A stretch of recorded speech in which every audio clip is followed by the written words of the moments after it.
नमस्कार। सेहत से जुड़े खास कार्यक्रम हेल्थ गुरु में आप सभी का बहुत बहुत स्वागत है। मैं हूं आपके साथ ज्योति सिंह। आज हम अपने कार्यक्रम में बातचीत करेंगे वायरल हेपेटाइटिस की, जो 5 तरह के वायरस यानी ए, बी, सी, डी और ई के जरिए फैलता है। और हम ये जानेंगे कि इन सभी टाइप के वायरस से संक्रमित होने के कारण, लक्षण और बचाव के। लेकिन कार्यक्रम को शुरू करने से पहले देख लेते हैं ये छोटी सी रिपोर्ट।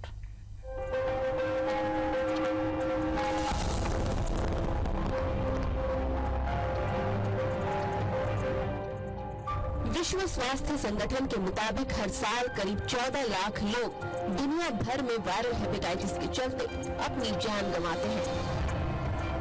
हेपेटाइटिस लीवर में जलन और संक्रमण होना है, जो इसके 5 वायरस के जरिए होती है। इस वायरस को hepatitis A, B, C, D और ई कहा जाता है। हेपेटाइटिस बी तो एड्स से भी ज्यादा खतरनाक है, लेकिन लोग इस बीमारी को लेकर सचेत नहीं है। हेपेटाइटिस ए दूषित भोजन और पानी के कारण होता है। हेपेटाइटिस ए संक्रमित व्यक्ति के खून के संपर्क में आने से फैल सकता है। बुखार, भूख नहीं लगना, बदन दर्द, सिगरेट पीने वालों को तंबाकू से अरुचि, पैरों में सूजन, जोड़ों में दर्द, लिवर में सूजन, नोजिया, उल्टी और बुखार हेपेटाइटिस ए के प्रमुख लक्षण हैं। वहीं हेपेटाइटिस बी को सीरम हेपेटाइटिस भी कहते हैं। ये संक्रमित सुई के इस्तेमाल ब्लड, यूरिन, असुरक्षित यौन संपर्क बनाने और गर्भवती मां से उसके बच्चे को होता है। करीब 35 करोड़ से अधिक लोगों में क्रॉनिक लिवर संक्रमण होता है, जिसकी मुख्य वजह शराब का सेवन है। त्वचा और आंखों में पीलापन, गहरे रंग का यूरिन, थकान, उल्टी और पेट दर्द हेपेटाइटिस बी के प्रमुख लक्षण है। हेपेटाइटिस सी जानलेवा है। इसका वायरस 20 साल तक पकड़ में नहीं आता और इससे फिब्रोसिस, क्रॉनिक सिरोसिस जैसी बीमारियां हो सकती हैं। ये बीमारी मुख्य तौर पर संक्रमित रक्त, असुरक्षित सुइयां और अन्य संचारित माध्यमों से फैल सकती है। वहीं हेपेटाइटिस डी का फिलहाल कोई इलाज मौजूद नहीं है। हेपेटाइटिस डी से बचने का सबसे आसान तरीका यही है कि आप हेपेटाइटिस बी का टीका लगवा लें। हेपेटाइटिस ई का वायरस मुंह के जरिए प्रवेश कर सकता है। हेपेटाइटिस ई से संक्रमित पानी पीने से ये वायरस किसी व्यक्ति के शरीर में प्रवेश कर सकता है। हेपेटाइटिस ए, बी और ई का इलाज संभव है। हेपेटाइटिस वायरस से बचने का सबसे अच्छा तरीका यही है कि बीमारी होने से पहले ही वैक्सीनेटेड हुआ जाए। हेपेटाइटिस ए और बी के लिए वैक्सीनेशन मौजूद है, लेकिन हेपेटाइटिस सी और ई के लिए कोई दवा उपलब्ध नहीं है। जो दवा हेपेटाइटिस बी के इलाज में इस्तेमाल होती है, वही हेपेटाइटिस डी के लिए भी प्रयोग में लाई जा सकती है। Report IBC 24। इसीलिए कहा जाता है कि सेहत ही सबसे बड़ी नेमत होती है। इस पर चर्चा हम करें इसके पहले आपको बता दें कि इससे जुड़ा कोई सवाल अगर आपके जहन में है तो आप हमें कॉल कर लें। हमारा नंबर है 400877। अगर आप रायपुर से बाहर के दर्शक हैं तो रायपुर का कोड भी लिख लें 077 और चर्चा करने के लिए इस वक्त हमारे साथ स्टूडियो में मौजूद है श्री मेडिसाइन हॉस्पिटल के MD doctor Anurag Agrawal. Doctor Anurag, बहुत बहुत स्वागत है आपका। जब हम hepatitis A, B, C, D इतने इन्फेक्शन के बारे में चर्चा करते हैं डॉक्टर साहब, एक आम आदमी नहीं समझ पाता है कि वायरस क्या है, कैसे ये फैलता है। लेकिन जहां तक हम समझ पा रहे हैं कि पीलिया से जुड़ी जो तकलीफ होती है उसे आम आदमी बहुत अच्छे से समझ सकता है। क्या ये पीलिया से जुड़ा हुआ है या पीलिया की तरह ही है या इसकी वजह से भी पीलिया हो सकता है? जी, हेपेटाइटिस एक तरीके के एक कारण है जो जिसके कारण पीलिया होता है। बेसिकली हेपेटाइटिस के वायरस जो है कुछ कीटाणु होते हैं जो पानी या रक्त के माध्यम से फैल सकते हैं, जैसे कि आपने अभी बताया। उसके बाद ये जब लीवर में इन्फेक्शन करते हैं तो हमें पीलिया हो जाता है। इसके एक लक्षण होता है पीलिया। वैसे पीलिया के और अन्य भी कारण होते हैं, बट मुख्य रूप से कारण अभी गर्मी के सीजन में हेपेटाइटिस के कारण होता है। बिल्कुल। पीलिया से अगर हम देखें डॉक्टर साहब, तो पिछले कुछ सालों में हमने देखा है कि पीलिया से मरने वाले जो मरीज हैं उनकी संख्या में काफी तेजी से बढ़ोतरी हमने देखी है। क्या साफ पानी पीकर, एक अच्छा खाना खाकर हम अपने आप को पीलिया जैसे गंभीर बीमारी से बचा सकते हैं? जी बिल्कुल, आपने सही कहा कि एटलीस्ट जो गर्मी के सीजन में पीलिया फैलता है वो मुख्य रूप से पानी और दूषित भोजनों के द्वारा फैलता है। तो यदि हम अपने खान पान का विशेष रूप से ध्यान रखें तो हम इस पीलिया से बच सकते हैं। राजेश जुड़ चुके हैं, भाटापारा से कॉल किया इन्होंने। राजेश जी, स्वागत है, सवाल कर सकते हैं आप। हेलो, बोलो राजेश, सवाल करें। मैडम, ये वायरल हेपेटाइटिस क्या है, इसके लक्षण क्या है? जी, इसी पर ही हम चर्चा कर रहे हैं डॉक्टर साहब। वायरल हेपेटाइटिस एक तरीके से लीवर इन्फेक्शन है। इसमें मुख्य रूप से लक्षण होता है पेट के ऊपरी हिस्से में दर्द होना, लगातार उल्टी होना या उल्टी का सेंसेशन आना, भूख बिल्कुल न लगना, खाना खाने की इच्छा बिल्कुल भी नहीं लगना, यदि खाना खाएं तो उसके बाद बार बार उल्टी होना, शरीर में अत्यधिक कमजोरी आना, हल्का बुखार आना, हाथ पैर में दर्द होना। इसके कुछ दिनों के बाद में आपकी पेशाब थोड़ी गहरे रंग की होने लगती है, पीली होने लगती है और बाद में आंखों में भी पीलापन आने लगता है। यदि ये सारे लक्षण आप में हैं तो संभावित रूप से आपको वायरल हेपेटाइटिस का इन्फेक्शन हो सकता है। बिल्कुल। इसी पर हम थोड़ी सी गंभीरता से चर्चा कर रहे हैं डॉक्टर साहब। लक्षण अभी आपने बताया, इसके अलावा लक्षण पर हम इसलिए और ज्यादा आपसे चर्चा चाहेंगे क्योंकि जो दर्शक हमारा कार्यक्रम देख रहे हैं उन्हें कम से कम लक्षण से अंदाजा हो जाए कि क्या कुछ ऐसी गंभीर बीमारी हमारे शरीर में शुरुआत तो नहीं कर रही है, उसे हम पकड़ सकें। जी जी जी, देखिए लक्षणों में सबसे इंपॉर्टेंट चीज ये है कि यदि आपको पेट में लगातार दर्द बना हुआ है, उसके बाद में पेट में दर्द के साथ लगातार उल्टी हो रही है और यदि पेशाब गहरे कलर की जा रही है, खास करके दिन भर आप देख रहे हैं कि पेशाब सरसों के तेल की माफिक गहरी या गाढ़ी हो चुकी है और आंखों में भी पीलापन आ रहा है और इसके साथ में आपको बिल्कुल भी खाने में अरुचि होने लगी है और 2 या 3 दिनों में ही आपको ऐसा लगता है कि शरीर मेरा बहुत कमजोर हो गया है, तो ये पूरी चीजें शो करती हैं आपको संभावना है कि लीवर में इन्फेक्शन हो चुका है। मतलब लीवर से जुड़ी कोई तकलीफ आपके अंदर शुरू हो चुकी है, ये लक्षण इशारा करता है। अगर शुरुआती कुछ लक्षण बॉडी में आ रहे हैं, क्योंकि जब बीमारी शुरू होती है डॉक्टर साहब तो लक्षण के जरिए वो इंडिकेट जरूर करती है। शुरुआत में पकड़ने के लिए किसी भी व्यक्ति को जो जांच होती है वो बहुत महत्वपूर्ण होती है। जांच किस तरीके की वो करवा के एटलीस्ट अपने आप को कंफर्म कर सकता है कि हाँ मैं इस गंभीर बीमारी की शुरुआत में नहीं हूं या नहीं है। हो सकता है इसमें 2 तरीके से हो सकता है, हम काम कर सकते हैं। एक तो सबसे पहले नियरेस्ट हॉस्पिटल या डॉक्टर के पास जाकर हम अपनी जांच करवाएं। डॉक्टर डेफिनेटली आपको एग्जामिन करके बता सकता है कि आपके लीवर में इन्फेक्शन है कि नहीं है। यदि आप किसी ऐसे एरिया में जहां फिलहाल आप डॉक्टर के पहुंच में नहीं है और आप बाद में किसी ऐसे एरिया में पहुंचते हैं तो आप कम से कम अपनी ब्लड की जांचेस करवा सकते हैं, जिसमें लीवर फंक्शन टेस्ट होता है, लीवर की जांचें होती हैं। उससे लीवर में सूजन का पता चल सकता है, आपके बिलिरुबिन का लेवल पता चल सकता है। ये सारी जांचें की जा सकती है और उसके बाद यदि ये जांचें पॉजिटिव आती है तो फिर हम आगे एडवांस जांचें कर सकते हैं जिसमें कि किसी वायरस का इन्फेक्शन है कि नहीं ये पता की जा सकती है। और उसके बाद ही जो ट्रीटमेंट की है वो दशा आप निर्धारित कर लेते हैं। इसके अलावा जब हम बात करते हैं टाइप्स की तो hepatitis A B C D E हमने देखा, लेकिन ज्यादातर हमारे सुनने में जो चीज आता है हेपेटाइटिस बी को हम सुनते हैं और लीवर सिरोसिस हम सुनते हैं जो कि बहुत ही खतरनाक स्तर पर मरीज को ले जाता है। हेपेटाइटिस बी क्या है डॉक्टर साहब, और क्या ये पीलिया की तरह ही होता है या इससे कुछ अलग इसके लक्षण होते हैं? हेपेटाइटिस बी भी वायरल इन्फेक्शन एक लीवर का है और इसके भी प्रमुख लक्षणों में एक पीलिया होता है।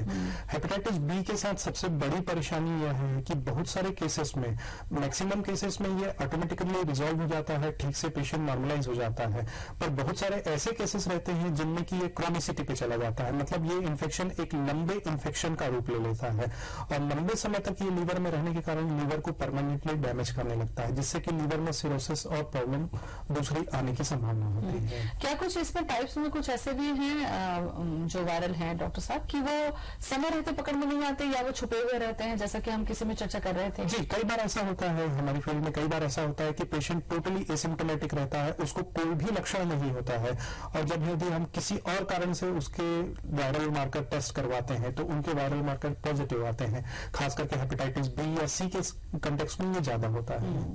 कारण भी मैं जरूर जानना चाहूंगी डॉक्टर साहब, क्योंकि लक्षण हमने जान लिया, कारण को भी हम जाने तो उन कारणों से अपने आप को बचाकर या दूर रखकर क्या हम इसको कंट्रोल कर सकते हैं? जी, बेसिकली हेपेटाइटिस ए और ई है वो अपने पानी, दूषित पानी और दूषित भोजन के द्वारा सबसे ज्यादा फैलता है।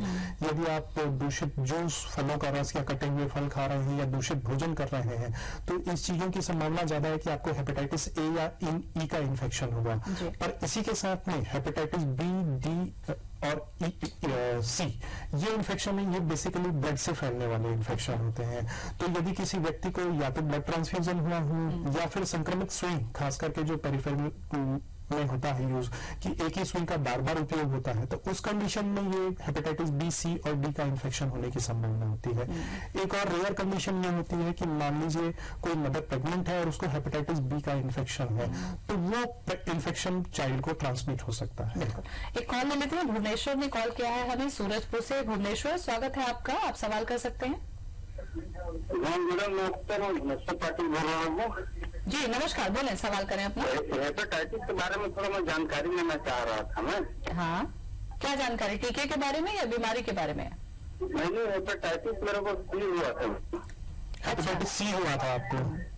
जी, उसका मैं ट्रीटमेंट पूरा करा चुका हूँ। जी जी, देखिए ऐसा है, हेपेटाइटिस सी के लिए हमारे पास में कुछ एंटीवायरल ड्रग्स होती हैं, तो उसको हम रेगुलर बेसिस पे लेंगे तो वो कुछ कंडीशन तक, कुछ स्थिति तक कंट्रोल रहता है, पर पूरी तरीके से क्योर होने में बहुत टाइम लगता है, कुछ केसेस में वो क्योर नहीं हो पाता है, तो इसके लिए हमको रेगुलर जांच करवाने की आवश्यकता होती है। बिल्कुल। कुछ और भी बीमारी है इससे जुड़ी हुई और क्या इसका ट्रीटमेंट की संभावना होती है, उस पर भी हम चर्चा करेंगे डॉक्टर साहब। फिलहाल वक्त हो चला है छोटे से ब्रेक का।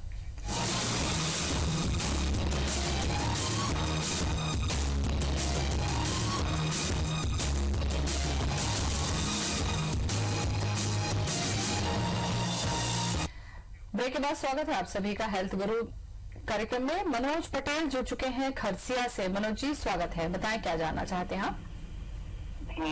हाँ, क्या बोलते हैं, ये मेरी वाइफ को हेपेटाइटिस बी पॉजिटिव है। अच्छा, तो उनके लिए कुछ ट्रीटमेंट वगैरह कुछ है क्या, एक बार बताएंगे? 1 साल से अभी पता चला है हमको। तो अभी ट्रीटमेंट चल रहा है आप लोग का? ट्रीटमेंट अभी नहीं चल रहा है मैडम, अभी पता हम लोग जांच वाँच कराए थे, टेस्ट वेस्ट में पता चला है कि हेपेटाइटिस बी पॉजिटिव है। देखिए हेपेटाइटिस बी पॉजिटिव होना एक चीज है, यदि उसके साथ में लीवर को डैमेज होता है या वायरल की जो काउंटिंग होती है जिसको पीसीआर बोलते हैं, यदि वो एक सीमा से ज्यादा आ रही है तभी उसके लिए ट्रीटमेंट चालू किया जाता है, क्योंकि बहुत सारी ऐसी कंडीशन में होता है कि पेशेंट केवल हेपेटाइटिस बी पॉजिटिव होता है और उसके अलावा बाकी लीवर फंक्शन नॉर्मल होता है, एक HbE एंटीजन स्टेटस होता है वो यदि निगेटिव है, ये सारी चीजें आपकी निगेटिव है और वायरल लोड यदि कम है तो हमको ट्रीटमेंट नहीं देना रहता है। उस दौरान में हम हर तीसरे या हर छठवें महीने में आपके लीवर और बाकी फंक्शंस टेस्ट करके आपका ट्रीटमेंट वॉच कर सकते हैं। यदि उसके बाद आपको जरूरत पड़ती है तो ट्रीटमेंट चालू किया जाता है। बिल्कुल डॉक्टर साहब, जब भी हम किसी गंभीर बीमारी की चर्चा करते हैं तो उसके लक्षण कारण तो जानते हैं, ट्रीटमेंट पर भी हम जाते हैं। क्या इससे बचने के लिए कोई टीका है जिसे व्यक्ति लगाकर अपने आप को सेव कर सकता है? जी बिल्कुल, हेपेटाइटिस ए के लिए तो टीका अवेलेबल है और बी के लिए भी टीका अवेलेबल है, और हेपेटाइटिस बी का यदि आप टीका लगवाते हैं तो हेपेटाइटिस डी से भी आपकी रक्षा हो जाती है। अभी हेपेटाइटिस सी और ई के लिए अनफॉर्चुनेटली कोई टीका अवेलेबल नहीं है। बिल्कुल। एक उम्र का भी सवाल होता है कि ज्यादातर ये कहा जाता है कि जब बच्चा छोटा है, जिस समय वैक्सीनेशन चल रहा होता है उस समय पर ही टीका लग जाता है, क्या ये बढ़ती उम्र के साथ में या किसी भी उम्र में हम इसको लगवा सकते हैं? हाँ, बिल्कुल, कोई उम्र का बंधन नहीं है इसमें। आज की स्थिति में हम कभी किसी भी उम्र में लगा सकते हैं। बिल्कुल। कारण पर जब हम चर्चा कर रहे थे डॉक्टर साहब, एक तो दूषित भोजन का आपने जिक्र किया, दूसरा ब्लड से रिलेटेड या जो सुई इंजेक्शन होते हैं उससे रिलेटेड का। दूषित भोजन का मतलब मैं यहाँ पर अपने दर्शकों को आपके जरिए समझाना चाहूंगी कि दूषित भोजन का पर्याय क्या होता है। क्या घर का खाना भी दूषित हो सकता है या बाहर का अगर आप खाना खा रहे हैं तो उसमें क्या सावधानी रखें कि संक्रमण ना हो? देखिए हेपेटाइटिस ए और ई बेसिकली जब हम मोशन करने जाते हैं तो उसके द्वारा जो हाथ धोते हैं और उसके बाद यदि हमने हाथ नहीं धोया है तो वो हमारे को संक्रमित कर सकता है। तो वो पानी के थ्रू भी हो सकता है या फिर खाने के भी थ्रू हो सकता है, या फिर इसी स्थिति में यदि सीवरेज का पानी आपके पीने के पानी के साथ कहीं मिल रहा है तो वो पानी आपके लिए दूषित हो सकता है और उसके थ्रू आपको हेपेटाइटिस हो सकता है। तो आप सबसे पहले तो ये एश्योर करें कि आपके पीने का पानी का जो सोर्स है वो एकदम अच्छा है, उसमें सीवरेज का पानी बिल्कुल भी नहीं आ रहा है। और दूसरा, जो फूड हैंडलर्स हैं उनको हेपेटाइटिस नहीं है, क्योंकि कई बार ये होता है कि उनको हेपेटाइटिस रहती है और वो अपना संक्रमण पानी के माध्यम से दूसरों को देते हैं। तो अपने को उसको ध्यान रखना चाहिए। दिनेश जुड़ चुके हैं, बिलासपुर से कॉल किया इन्होंने हमें। दिनेश जी स्वागत है आपका, सवाल कर सकते हैं आप। डॉक्टर साहब क्या है, मैंने अभी बीच में होल बॉडी चेकअप कराया था, जी, तो उसमें लीवर में फाइब्रो स्कैन आया था, क्रॉस स्टोक चेक आया था। तो उसके बाद डॉक्टर ने हेपेटाइटिस बी चेक कराया, वो नेगेटिव आया, हेपेटाइटिस सी कराया, वो नेगेटिव आया। जी, तो अपन डॉक्टर को सलाह में ट्रीटमेंट दे रहे हैं, तो आगे अपने को क्या करना चाहिए? जी, देखिए ऐसा है कि लीवर में फाइब्रोसिस आई है और हेपेटाइटिस बी और सी नेगेटिव है, तो इसका मतलब ये नहीं कि वायरल के अलावा फाइब्रोसिस नहीं हो सकती। हमको उसके अलावा भी दूसरे बहुत सारे कारण होते हैं जिसमें ऑटोइम्यून डिजीज भी है और दूसरे इन्फेक्शन भी हैं, उनकी तलाश करनी चाहिए कि किस कारण फाइब्रोसिस डेवलप हुआ है। बिल्कुल। तो अभी तक हमने लक्षण, कारण और बचाव के उपाय पे तो हमने चर्चा की डॉक्टर साहब। अब हम आपसे ये जानना चाहेंगे कि क्या कुछ ऐसा खाएं कि हमारा लीवर, हमारी बॉडी हेल्दी रहे। इससे जुड़ी जानकारी मैं अपने दर्शकों को जरूर दूंगी। फिलहाल यहाँ पर वक्त हो चला है एक और छोटे से ब्रेक का।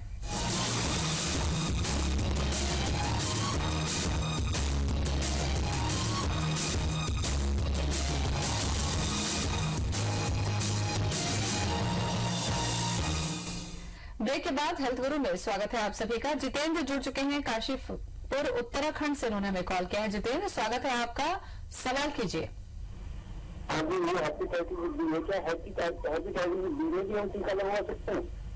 जी, हेपेटाइटिस बी में भी हम टीका लगवा सकते हैं, शायद यही सवाल कर रहे हैं। हेपेटाइटिस बी का टीका उन लोगों के लिए होता है जिनको हेपेटाइटिस बी नहीं हुआ है। यदि आप उस टीके को लगवाते हैं तो आपको उससे कोई बेनिफिट नहीं मिलने वाला, क्योंकि ऑलरेडी आपको इन्फेक्शन हो चुका है। टीका हम उस कंडीशन में लगवाते हैं जब इन्फेक्शन नहीं हुआ है, तब हमको टीका लगवाना बेनिफिशियल है। बिल्कुल, मतलब सारे आपके ब्लड जो टेस्ट है वो सब नॉर्मल है। हाँ। किसी भी तरीके का इन्फेक्शन नहीं है बॉडी में। उस समय पर अगर आप ये टीका लगाते हैं तो ये आपको इफेक्टिव है और बचा सकता है। लेकिन अगर आप एक बार संक्रमित हो चुके हैं तो फिर ये टीका जो है वो कारगर नहीं होता है। बहुत सारी चर्चा हमने की डॉक्टर साहब। एक अहम चर्चा मैं आपसे ये भी करूं, क्योंकि अक्सर हम बोलते हैं कि ये करें और ये ना करें, तो वो तो हमने पूछा ही आपसे, क्या कुछ ऐसा खाएं कि लीवर हमारा हेल्दी रहे और क्या ना खाएं? देखिए, सबसे पहले लीवर हेल्दी रखने के लिए हमें ताजी सब्जियां, ताजे फल का सेवन भरपूर मात्रा में करना चाहिए, और तली हुई भुनी हुई चीजें तो बिल्कुल भी नहीं खानी चाहिए, खास करके इस गर्मी के सीजन में। और दूसरा, शराब का सेवन बिल्कुल नहीं करना चाहिए, क्योंकि शराब का सेवन लीवर के लिए बहुत ज्यादा हानिकारक होता है। तो मेरी यही सलाह रहेगी कि इस गर्मी में आप हेल्दी चीजें खाएं जो ताजी नेचुरल अवेलेबल रहती है, और बासी खाना अवॉइड करें खाने के लिए, क्योंकि कई बार उसी से इन्फेक्शन हमें होता है। लीवर का इन्फेक्शन नहीं तो कोई और दूसरा इन्फेक्शन हो सकता है, मतलब पेट से जुड़ा कोई भी इन्फेक्शन हो सकता है। एक और चीज डॉक्टर साहब की, गर्भवती अगर कोई स्त्री है और अगर उसको भी पॉजिटिव है या इस तरीके का इन्फेक्शन है बॉडी में, और तो बच्चा जो गर्भ में पल रहा है, क्या वो भी संक्रमित हो जाता है, या उसके बचाव के लिए कोई उपाय हम कर सकते हैं? जी हाँ, देखिए, गर्भवती यदि स्त्री है, उसको हेपेटाइटिस बी हो चुका है, तो उसको संभावना रहती है, पर ये 100% संभावना नहीं होती है, पर कुछ संभावना रहती है। उसके लिए कुछ दवाइयां आती हैं जो अगर प्रेगनेंसी के दौरान मिले तो वो ट्रांसमिशन की संभावना, हेपेटाइटिस बी के ट्रांसमिशन की संभावना कम हो जाती है बच्चों में। बिल्कुल। तो एक अहम जानकारी आज हमने वायरल हेपेटाइटिस, पीलिया और इससे जुड़े लक्षण, कारण पर आपके जरिए जानी। डॉक्टर साहब, बहुत बहुत शुक्रिया आपका। Thank you. और इसी के साथ हमारे खास कार्यक्रम में आज बस इतना ही। मुझे दें इजाजत, नमस्कार।